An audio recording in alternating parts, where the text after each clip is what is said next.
राधे राधे गुरुजी। जी गुरुजी, मैं झारखंड से श्रीधाम वृंदावन आई हूँ आपसे मिलने के लिए, भगवान से मिलने के लिए। मेरे साथ मेरी बहन भी है। राधे राधे गुरुजी। राधे राधे। गुरुजी, मेरे 2 प्रश्न हैं। हेलो दोस्तों, स्वागत है आप सभी का एक नई वीडियो में। दोस्तों, मैं दीप स्वागत करता हूं आप सभी का अपने YouTube चैनल पर। दोस्तों, आज की वीडियो काफी भक्तिमयी है, वीडियो को अंत तक जरूर देखें। दोस्तों, आज की वीडियो में लड़की ने महाराज जी से पूछा एक सुंदर सा सवाल।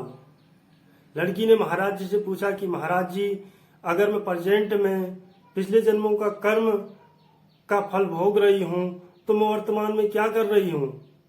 तो इस पर महाराज जी ने क्या बताया, आओ चलो देखते हैं वीडियो में। दोस्तों, वीडियो अच्छा लगे तो लाइक करें, चैनल पर जो नए हैं चैनल को सब्सक्राइब करें। दोस्तों, आओ चलो स्टार्ट करते हैं वीडियो को बिना किसी देरी के और देखते हैं महाराज जी ने क्या बताया। जिसका जवाब मैंने बहुत लोगों से पूछा, पर किन्हीं का उत्तर मुझे संतुष्ट ना कर सका। आज मैं आपसे वो 2 प्रश्न पूछना चाहती हूँ, अगर आपकी आज्ञा हो तो। बिल्कुल पूछिए। गुरुजी, जैसा कि आप हमें समझाते हैं, बहुत लोग हमें समझाते हैं कि आज हम जो कुछ भी करते हैं वो अपने कर्मों का फल है। जो हम पुराने जन्म में, पिछले जन्म में जो कुछ भी किए हैं उसका आज हमें फल मिल रहा है। तो गुरुजी, मैं ये कहना चाहूँगी, आज मैं श्रीधाम वृंदावन आई हूँ तो भगवान की ये लीला है। ये मेरे पिछले जन्म के कर्म हो सकते हैं। आज जो कुछ भी मैं कर रही हूँ वो मेरे पिछले जन्म के कर्म हो सकते हैं। लेकिन अगर ये धरती को कर्म भूमि कहा गया है तो मैं अभी प्रेजेंट में, इस वर्तमान समय में कर्म कहाँ कर रही हूँ गुरुजी। मैं तो पिछले कर्म के जो फल हैं उसी को भोगने में अपना समय बिताते जा रही हूँ और व्यतीत हो गया समय, फिर मैं कर्म कब कर रही हूँ। कृपा करके मार्गदर्शन करें। कर्म कितने प्रकार के होते हैं जानती हो आप? नहीं गुरुजी। कर्म 3 प्रकार के होते हैं, संचित, क्रियमाण और प्रारब्ध। कर्म कितने प्रकार के होते हैं? 3 प्रकार के। क्रियमाण कर्म वो है जो आप कर रहे हैं। जैसे आप हमसे प्रश्न पूछ रहे हैं, ये भी आप कर्म कर रहे हैं। हम आपको उत्तर दे रहे हैं, ये भी हम अपना कर्म कर रहे हैं। ये क्रिया चल रही है, क्रियमाण। जैसे किसान खेत में बीज बो रहा है तो वो बो रहा है, मतलब वो क्रिया कर रहा है, वो क्रियमाण कर्म है। प्रेजेंट को क्रियमाण कहते हैं, ठीक है। अब जब बोया तो फसल तैयार हो गई, तो जब फसल काटेगा तो वो संचित हो जाएगा। काट के बोरा में भर के घर ले आया, 100 कुंटल फसल घर आ गई। वो क्या था? क्रियमाण का फल था, संचित, इकट्ठा हो गया। हाँ या ना? हाँ। फिर वो उसी गेहूं को चक्की में पिसवा के और उसी की बढ़िया रोटी में घी लगा के मस्त खा रहा है, वही है उसका प्रारब्ध। जो किया था वही उसे मिला, वही उसका संचित हुआ और वही उसे मिला। जो कल किया था बेटा, वो आज आपको मिल रहा है, अच्छा या बुरा। जो आज आप करोगी, अच्छा या बुरा, वो कल की तैयारी है। तो क्या मुझे आज कर्म करने की आजादी है? क्यों कर ही रही हो आप? आजादी क्यों नहीं है? आजाद है हो आप हमसे प्रश्न पूछ रही हो, कर तो रही हो कर्म। पलकें झपका रही हो, कर तो रही हो कर्म। आप रोटी खा रही हो, कर तो रही हो कर्म। दूध पी रही हो, कोई शराब पी रहा है, कोई दूध पी रहा है। कोई बकरे को काट रहा है तो कोई बकरे के मलहम पट्टी लगा रहा है। कर्म दोनों है। आप बकरे को काट रहे हैं, वो भी कर्म हो रहा है, और आप बकरे को मलहम पट्टी लगा रहे हैं, वो भी कर्म हो रहा है। कर्म जब आप करेंगे तो उसका फल भगवान देंगे। मलहम पट्टी लगाने का फल भी भगवान देंगे और बकरे की गर्दन में तलवार चलाने का फल भी भगवान देंगे। तलवार चलाने का फल अलग होगा, मलहम पट्टी लगाने का फल अलग होगा। तो महाराज जी, हमें कैसे पता चलेगा कि अभी जो हम कर रहे हैं वो पिछले जन्म का कर्म का फल है या इस जन्म का कर्म है? क्यों पता करना है? कुछ चीजें भगवान को पता रहने दो, तुमको पता लग जाएगा, तुम ही ना भगवान हो जाओगी। कुछ चाबियां ईश्वर के हाथ में है बेटा। हम ईश्वर की कठपुतली हैं। सब ईश्वर अपनी चाबी हमें नहीं दे सकते, है ना। इसलिए ईश्वर के हाथ में, भगवान के हाथ में है क्या? तुम्हारे हाथ में क्या है? तुम्हारे हाथ में है तू कर्म कर, कर्मण्येवाधिकारस्ते, तू कर्म कर।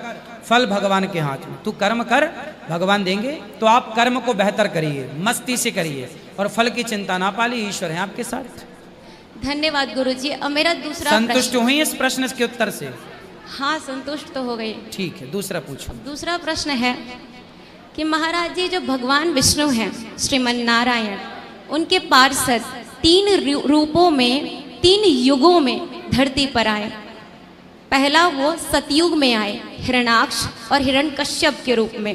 दूसरा वो त्रेता में आए रावण और कुंभकर्ण के रूप में। उसके बाद वो द्वापर में आए कंस और शिशुपाल के रूप में। शिशुपाल और दंत वक्र के रूप में। कंस नहीं था वो, क्षमा करें, शिशुपाल और दंत वक्र के रूप में। तो प्रश्न ये है महाराज जी, ये तीनों धरती लोक पर आए, इन्हें कर्म करने की आजादी थी, पर ये तीनों 3 रूपों में 3 युगों में बुरे कर्मों को क्यों इन्होंने अपना चुनाव बनाया? क्यों इन्होंने बुरे कर्म ही किए? अच्छे कर्म भी कर सकते थे। रावण शायद अगर बुरा काम नहीं करता तो बाकी भी उसका साथ न देते, जैसे उनके अपने बेटे पुत्र मेघनाद, अपने भाई कुंभकर्ण, ये विभीषण तो अच्छे कर्म कर रहे थे, इसलिए तो भगवान श्री राम के पास चले गए। तो फिर ये बुरे कर्म क्यों कर रहे थे? अपितु ये तो भगवान के पार्षद ही थे ना। श्राप लगा था, श्राप लगा था सनकादियों का कि आप राक्षस बनोगे, और राक्षस जब बनोगे तो राक्षस का आचरण अपनाएंगे, और उन्होंने जो कार्य किया वो राक्षस के आचरण का था, क्योंकि श्राप लग चुका था 3 जन्म तक राक्षस बनोगे सनकादियों का। अच्छा, मतलब उन्हें श्राप ही मिला था? श्राप था। अच्छा, धन्यवाद महाराज जी। महाराज जी, अंत में मैं भक्तों के समक्ष अपनी चंद पंक्तियां रखना चाहती हूँ। यह मैंने नहीं लिखी है, लेकिन कहीं से मैंने इसे पढ़ा और मैं बहुत प्रोत्साहित होती हूँ इनको पढ़ के, और मेरे प्रोत्साहन का कारण है इन पंक्तियों को मैं प्रस्तुत तभी करूँगी जब आपकी आज्ञा होगी। करिए करिए।